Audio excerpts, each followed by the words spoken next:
तत्कालीन कृषी मंत्री अब्दुल सत्तारांचे माजी ओएसडी विवेक मोगल यांच्यावर मिटकरींनी आरोप केलेले आहेत आणि तेच विवेक मोगल सध्या क्रीडा मंत्री दत्ता भरणेंचे खासगी सचिव म्हणून काम पाहत आहेत। महत्त्वाचं म्हणजे मोगल यांनीही पुन्हा एकदा ओएसडी पदासाठी अर्ज केल्याची माहिती आहे।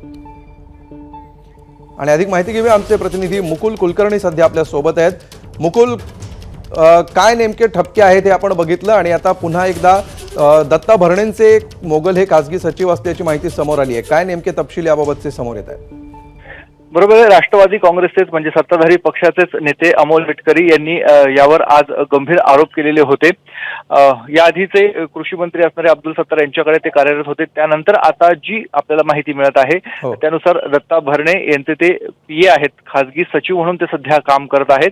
मात्र त्यांना आता खासगी सचिवाच्या पुढे जाऊन ओएसडी म्हणून काम करायचं आहे आणि त्यासाठी त्यांनी गृह विभागाकडे म्हणजेच गृहराज्यमंत्री योगेश कदम यांच्याकडे देखील अर्ज केल्याची माहिती मिळत आहे। त्यांची शिफारसीनुसार त्यांना पुढे ओएसडी म्हणून कार्यरत राहता येईल अशा स्वरूपाचा सध्याची माहिती आहे। त्यामुळे आता गृह विभागाकडनं त्यांना अशी शिफारस दिली जाते का?